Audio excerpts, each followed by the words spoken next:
প্রিয় দর্শক, আসসালামু আলাইকুম। আমি যদিও ক্রিকেটের তেমন কিছু বুঝি না, তারপরে চলে এলাম ক্রিকেট অ্যানালাইসিস করার জন্য। ক্রিকেট সম্পর্কে কোনো জ্ঞান না থাকলেও আপনি বাংলাদেশ দল নিয়ে অ্যানালাইসিস করতে পারবেন। বাংলাদেশ দল টি-20 খেলতে গেছে পাকিস্তানে।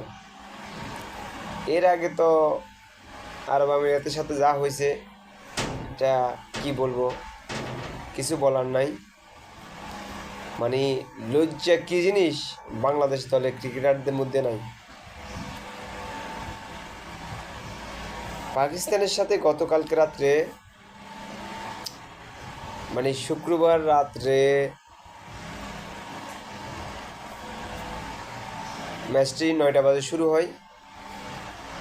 পাকিস্তান দল যথারীতি এর আগের ম্যাচে 201 রান করছে, গতকালকেও সেম 201 রান করছে, 202 রানের টার্গেট। বাংলাদেশের দামাল ছেলেরা ব্যাটিংয়ে নামছে, মোটামুটি ভালোই ব্যাটিং করতেছে তানজিম হাসান তামিম এবং পারভেজ হোসেন ইমন।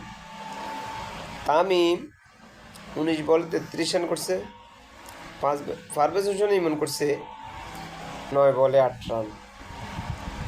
যাই হোক, 46 রানে বাংলাদেশের প্রথম উইকেট। কিন্তু এরপরে কি হলো, এলকেডে দাস, বাংলার বাঁশ লিটন দাস 6 বলে 9 হাতে বলে ক্যাপ্টেন হয়েছে। হাতে আবার ক্যাপ্টেন হয় কেমন? তারপরে বাংলাদেশের মিডল অর্ডারের নির্ভরযোগ্য ব্যাটসম্যান টাইড হৃদয়, ও আচ্ছা না, তহিদ হৃদয়, হাতে করছে 5 বলে 5 রান। টি-20তে সুযোগ পায় নাই।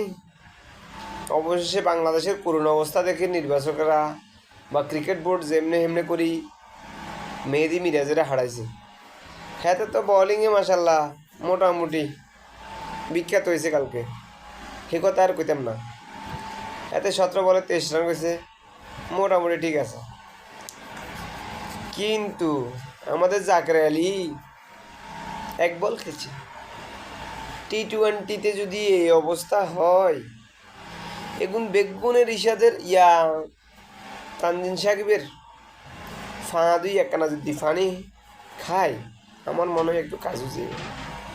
আল্লাহ রাস্তে ভাই, জনগণরে দর্শকের কষ্ট না দি, তোরা একটু ভালো খেল। ক্রিকেটের তো মানুষ মুখ ফিরে নিচ্ছে। একবার বাস্তব কথা, আমি